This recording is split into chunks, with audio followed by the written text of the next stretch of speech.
तुरंत मां ताप्ती के दरवाजे पर शनि महाराज आए और एक दिन घूमते हुए श्री यमराज जी आ गए।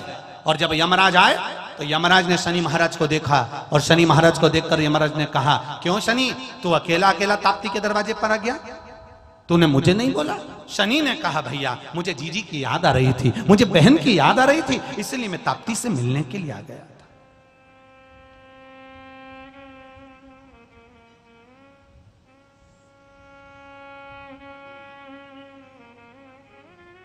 इसलिए मैं आया हूं।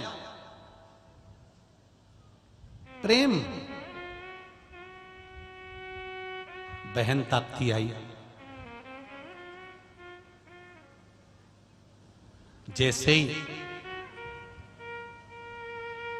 यम और शनि महाराज दोनों आए, इतनी देर में यमुना को सूचना मिला कि यमुना को लगा कि मेरा भाई यमराज और शनि महाराज आए हैं, तो वो भी ताप्ती से मिलने के लिए आए।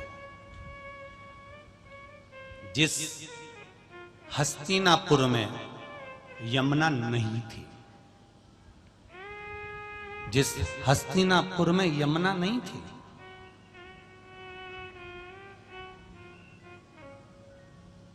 जैसे ही शनि महाराज और यमराज आए और ताप्ती ने देखा, भैया आप दोनों बात कर रहे थे, इतनी देर में यमुना जी का आगमन हो गया। यमुना ने कहा, ताप्ती तूने दोनों भाइयों को बुलाया, मुझे नहीं बुलाया।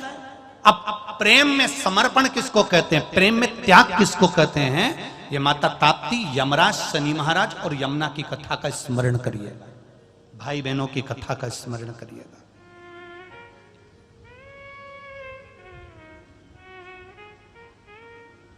यमुना ने कहा, ताप्ती तूने शनि महाराज को बुलाया, यमराज को बुलाया, मुझे नहीं बुलाया। ताप्ती कहती है, तुझे बुलाने की जरूरत क्या दीदी, एक काम करना, तू तो मेरे करीब में हमेशा के लिए रहे, क्योंकि एक बहन अगर दूसरी बहन के पास रहेगी तो मुझे तो बल ही मिलेगा ना। जी। यमुना ने शनि महाराज की ओर देखा, शनि महाराज ने यमराज की ओर देखा। देखकर तुरंत उसी समय पर शनि महाराज और यमराज ने अपनी मस्तक को झुका दिया, यमुना ने हाँ भर दिया। उस दिन से हस्तिनापुर में भी यमुना आनंद के साथ में विहार करने लगी, यमुना वहां भी रहने लगी। कभी दिल्ली जाओ तो यमुना जी का भी दर्शन होगा। हस्तिनापुर में यमुना रह रही है, यमुना विराजमान। केवल एक क्षण का मिलन हुआ था और उसमें त्याग दिया कि मैं अब यहां तेरे करीब में रहूंगी, तेरे नजदीक में रहूंगी। त्याग, प्रेम में त्याग होता है, प्रेम में वात्सल्यता होती है, प्रेम में करुणा होती है।